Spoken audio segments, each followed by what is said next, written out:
Om Swastiastu.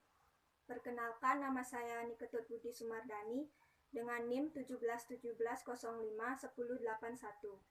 Sebelumnya, saya ucapkan terima kasih kepada yang terhormat penguji 1 Ibu Sunita Devi, yang terhormat penguji 2 Bapak Gede Adi Yuniarta, yang terhormat penguji 3 Ibu Lucy Sri Musmini. Pada video ini saya akan mempresentasikan skripsi saya yang berjudul Pengaruh Rasio Keuangan dan Faktor Makroekonomi terhadap Financial Distress pada Perusahaan Retail yang terdaftar di BEI periode 2016 sampai 2019. Perkembangan era globalisasi menyebabkan adanya banyak tantangan yang harus dihadapi oleh suatu perusahaan, baik itu yang berasal dari internal perusahaan maupun dari eksternal perusahaan. Perkembangan era globalisasi menyebabkan banyak perusahaan yang menjalankan usahanya. Hal ini menyebabkan ketatnya persaingan di setiap bidang usaha. Selain itu, adanya fluktuasi pada faktor makroekonomi juga dapat mengakibatkan perusahaan mengalami penurunan penjualan, penurunan laba maupun kerugian. Untuk mengatasi hal tersebut, perusahaan harus melakukan inovasi dan pengembangan produk agar tidak tersaingi oleh kompetitor. Perusahaan juga harus meningkatkan kinerjanya dan melakukan langkah yang tepat agar dapat bertahan dan terhindar dari masalah keuangan. Dalam melakukan pengembangan usaha ini, perusahaan membutuhkan dana yang besar, sehingga hal ini dapat menyebabkan perusahaan mengalami kesulitan keuangan atau financial distress. Berkembang dan bertambahnya perusahaan retail di Indonesia menyebabkan ketatnya persaingan pada sektor tersebut. Ditambah lagi dengan kondisi perekonomian yang selalu mengalami perubahan, turut mempengaruhi daya beli konsumen, sehingga terdapat beberapa perusahaan retail yang mengalami penurunan penjualan dan penurunan laba. Hal ini dapat mempengaruhi kinerja perusahaan dan dapat menyebabkan perusahaan mengalami financial distress. Pada kuartal ketiga pada tahun 2019, kinerja perusahaan retail terbilang mengecewakan, di mana emiten pada sektor ini membukukan penurunan laba. Hal ini terjadi karena menurunnya margin laba kotor dan melemahnya penjualan pada perusahaan retail. Salah satu perusahaan retail yang menutup usahanya secara keseluruhan adalah 7-Eleven pada tanggal 30 Juni 2017. Alasan perusahaan menutup usahanya karena mengalami kerugian yang signifikan dan terus-menerus menggerus modal kerjanya. Hal ini disebabkan oleh daya beli konsumen yang semakin melemah serta pertumbuhan bisnis perusahaan retail yang semakin melambat dan juga persaingan yang semakin ketat dengan adanya banyak perusahaan baru. Hingga pada tahun 2020, pandemi COVID-19 menyebabkan banyak perusahaan penjualan menjadi lumpuh karena harus menutup sebagian operasionalnya, yang menyebabkan menurunnya pendapatan dan laba bersih perusahaan, menurunnya kinerja keuangan perusahaan, dan perusahaan menghentikan sebagian operasionalnya. Berdasarkan fenomena yang telah dijelaskan, maka perlu untuk dilakukan suatu penelitian untuk mengetahui bagaimana pengaruh variabel-variabel tertentu terhadap financial distress. Faktor-faktor yang dapat mempengaruhi financial distress pada penelitian ini ada dua, yaitu rasio keuangan dan faktor makroekonomi. Rasio keuangan yang dimaksud yaitu rasio profitabilitas atau net profit margin, rasio pertumbuhan atau sales growth, rasio arus kas atau arus kas operasi, rasio aktivitas atau total asset turnover. Dan faktor makroekonomi yang dimaksud adalah inflasi, suku bunga, dan nilai tukar. Identifikasi masalah pada penelitian ini yaitu yang pertama, perkembangan dan bertambahnya perusahaan retail di Indonesia menyebabkan ketatnya persaingan pada sektor tersebut. Ditambah lagi dengan kondisi perekonomian yang selalu mengalami perubahan turut mempengaruhi kinerja perusahaan. Yang kedua, banyak perusahaan retail yang mengalami penurunan penjualan yang dapat mengakibatkan perusahaan mengalami financial distress. Yang ketiga, perbedaan hasil penelitian terdahulu. Adapun pembatasan masalah pada penelitian ini yaitu hanya terbatas pada mengetahui pengaruh dari net profit margin, sales growth, arus kas operasi, total asset turnover, inflasi, suku bunga, dan nilai tukar terhadap financial distress pada perusahaan retail yang terdaftar di BEI periode 2016 sampai 2019. Rumusan masalah pada penelitian ini ada 7, yaitu apakah ada pengaruh dari net profit margin, sales growth, arus kas operasi, total asset turnover, inflasi, suku bunga, dan nilai tukar terhadap financial distress. Tujuan penelitian yaitu untuk mengetahui pengaruh dari net profit margin, sales growth, arus kas operasi, total asset turnover, inflasi, suku bunga, dan nilai tukar terhadap financial distress. Manfaat penelitian ini ada 2, yaitu manfaat teoritis dan manfaat praktis. Grand teori yang digunakan pada penelitian ini yaitu shareholder theory, di mana teori ini menjelaskan tanggung jawab yang paling mendasar dari direksi adalah bertindak untuk meningkatkan nilai atau value bagi pemegang saham. Dalam penciptaan nilai tambah bagi perusahaan, manajemen perusahaan harus dapat mengelola seluruh sumber daya yang dimilikinya dengan baik.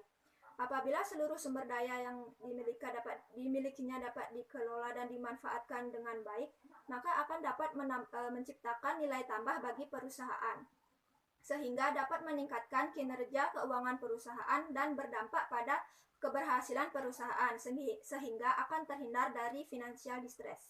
Pengertian dari laporan keuangan yaitu penyajian terstruktur dari posisi keuangan dan kinerja keuangan suatu entitas. Pengertian dari analisis laporan keuangan adalah suatu proses penilaian dan pengukuran kondisi keuangan perusahaan pada periode tertentu. Pengertian dari rasio merupakan alat untuk menyatakan pandangan terhadap kondisi yang mendasari, dalam hal ini adalah kondisi financial distress. Pengertian dari faktor makroekonomi adalah faktor yang berada di luar perusahaan, tetapi mempunyai pengaruh terhadap kinerja keuangan perusahaan. Dan pengertian dari financial distress yaitu kondisi yang menunjukkan tahap penurunan pada kondisi keuangan perusahaan yang terjadi sebelum terjadinya kebangkrutan atau likuidasi. Kajian hasil penelitian yang relevan. Adapun hasil penelitian terdahulu yang digunakan pada penelitian ini yaitu penelitian dari Setiawati dan Imam tahun 2020, penelitian dari Julius tahun 2017, Putra DKK tahun 2017, Cahyanti tahun 2021, Muwida DKK tahun 2020, Dominika tahun 2019, Rohiman dan Cacik tahun 2019, Yulianda DKK tahun 2019, Nugraha dan Catur tahun 2018, Dewi tahun 2017, Nur Hidayah dan Fitriatur tahun 2017, Widyari DKK tahun 2015. Rangka berpikir dapat dilihat pada gambar berikut ini, di mana pada gambar tersebut menggambarkan pengaruh dari rasio keuangan dan faktor makroekonomi terhadap financial distress. Ada 7 buah hipotesis yang akan diuji pada penelitian ini. Hipotesis yang pertama yaitu net profit margin berpengaruh terhadap financial distress. Hipotesis kedua, sales growth berpengaruh terhadap financial distress. Hipotesis ketiga, arus kas operasi berpengaruh terhadap financial distress. Hipotesis keempat, total asset turnover berpengaruh terhadap financial distress. Hipotesis kelima, inflasi berpengaruh terhadap financial distress. Hipotesis keenam, suku bunga berpengaruh terhadap financial distress. Dan hipotesis ketujuh, nilai tukar berpengaruh terhadap financial distress. Rancangan penelitian ini adapun tahap-tahapnya yaitu judul penelitian, latar belakang masalah, rumusan masalah, tujuan penelitian, kajian teori, metode penelitian, data sekunder, analisis data, yaitu uji asumsi klasik dan uji regresi logistik, simpulan dan saran, tempat dan waktu penelitian. Tempat penelitian ini yaitu website Bursa Efek Indonesia, website Bank Indonesia, dan website Badan Pusat Statistik. Waktu penelitian dimulai dari bulan Januari sampai dengan bulan Juni tahun 2021. Jenis dan sumber data. Jenis data yang digunakan pada penelitian ini yaitu data kuantitatif yang bersumber dari data sekunder. Populasi dan sampel. Populasi dalam penelitian ini adalah perusahaan retail yang terdaftar di Bursa Efek Indonesia yang laporan keuangannya dipublikasikan dari tahun 2016 sampai dengan tahun 2019. Berdasarkan teknik purposive sampling, jumlah sampel yang digunakan pada penelitian ini sebanyak 19 perusahaan. Definisi operasional variabel. Variabel dependen yang digunakan pada penelitian ini yaitu financial distress. Kondisi financial distress diukur dengan menggunakan metode Springit, di mana hasil dari perhitungan metode ini dibagi menjadi ke dalam dua kategori, yaitu perusahaan yang tergolong mengalami financial distress apabila nilai S kurang dari 0,862 dan perusahaan yang tidak tergolong ke dalam financial distress apabila nilai S lebih besar dari 0,862. Variabel independen yang digunakan pada penelitian ini yaitu net profit margin atau X1, sales growth atau X2, arus kas operasi atau X3, total asset turnover atau X4, inflasi atau X5, suku bunga atau BI rate X7, dan nilai tukar yang diproyeksikan dengan kurs tengah yaitu X7. Metode pengumpulan data yang digunakan pada penelitian ini yaitu dengan cara observasi dan dokumentasi. Jika dilihat dari proses pengumpulan data, penelitian ini tergolong ke dalam observasi non-partisipan. Yang kedua, yaitu dengan kepustakaan atau library research. Metode dan analisis data. Yang pertama yaitu uji statistik deskriptif. Yang kedua, uji asumsi klasik yaitu uji multikolinearitas. Yang ketiga, hipotesis penelitian diuji dengan menggunakan analisis regresi logistik. Dan bagiannya yaitu uji kelayakan model regresi, uji keseluruhan model fit, model summary atau R-squared, pengujian individual atau uji koefisien regresi, uji simultan atau omnibus test of model koefisien. Hasil dan pembahasan. Yang pertama yaitu hasil uji statistik deskriptif. Pada tabel tersebut terlihat bahwa variabel net profit margin, sales growth, arus kas operasi, total asset turnover, inflasi, dan nilai tukar, nilai standar deviasinya lebih besar dibandingkan dengan nilai rata-ratanya. Artinya, semakin besar terjadinya perubahan atau fluktuasi data. Dan pada variabel suku bunga, nilai standar deviasinya lebih kecil dibandingkan dengan nilai rata-rata. Artinya, semakin kecil terjadinya perubahan atau fluktuasi data. Uji asumsi klasik yang digunakan pada penelitian ini yaitu uji multikolinearitas. Karena pada uji multikolinearitas hanya menggunakan variabel independen saja. Untuk mengetahui adanya gejala multikolinearitas dapat dilihat pada nilai tolerance dan nilai variance inflation factor atau VIF. Menurut Sufren dan Yonatan tahun 2014 dalam Suruani tahun 2017, nilai tolerance harus di antara 0,0 sampai 1. Dan nilai VIF harus di bawah angka 10. Nah, berdasarkan tabel hasil uji multikolinearitas tersebut, terlihat bahwa seluruh variabel bebas yang diuji dalam penelitian ini, nilai toleransinya tidak ada yang kurang dari 0,0 maupun lebih dari nilai 1. Dan nilai VIF-nya tidak ada yang melebihi angka 10. Sehingga seluruh variabel bebas yang digunakan pada penelitian ini tidak terjadi multikolinearitas. Hipotesis pada penelitian ini diuji dengan menggunakan analisis regresi logistik. Adapun bagian-bagiannya yaitu yang pertama menilai kelayakan model regresi. Di mana pada menilai kelayakan model regresi ini nilai signifikansinya harus lebih dari 0,05. Nah, berdasarkan hasil uji Hosmer and Lamshow test pada tabel tersebut terlihat bahwa nilai signifikansinya yaitu sebesar 0,588. Artinya lebih besar dibandingkan dengan signifikansi 0,005. Sehingga dapat disimpulkan bahwa model yang digunakan pada penelitian ini dapat digunakan untuk analisis selanjutnya. Bagian yang kedua yaitu menilai keseluruhan model. Menilai keseluruhan model ini dapat dilakukan dengan cara membandingkan nilai means to log likelihood awal dengan means to log likelihood akhir. Nah, pada tabel tersebut terlihat bahwa nilai means to log likelihood awal yaitu sebesar 89,595. Nah, pada means to log likelihood akhir menurun menjadi 36,497. Berarti dapat disimpulkan bahwa model yang digunakan pada penelitian ini fit dengan data, yaitu uji model summary atau pada regresi linear sama dengan uji R-squared. Pada uji model summary terlihat bahwa nilai Nagelkart R-squared yaitu sebesar 0,726. Artinya variabel dependen dapat dijelaskan oleh variabel independen sebesar 72,6% dan sisanya dijelaskan oleh variabel lain di luar penelitian. Selanjutnya yaitu pengujian simultan. Dapat dilihat pada tabel Omnibus Test of Model Coefficient. Pada tabel tersebut terlihat bahwa nilai signifikansinya yaitu sebesar 0,00, di mana nilai signifikansi ini lebih kecil dibandingkan dengan tingkat signifikansi 0,05. Sehingga dapat disimpulkan bahwa variabel net profit margin, sales growth, arus kas operasi, total aset turnover, inflasi, suku bunga, dan nilai tukar secara simultan berpengaruh signifikan terhadap financial distress. Pengujian individual. Pada tabel tersebut terlihat bahwa variabel net profit margin nilai signifikansinya yaitu sebesar 0,002, lebih kecil dibandingkan dengan 0,05 dengan nilai koefisien sebesar negatif 1,241.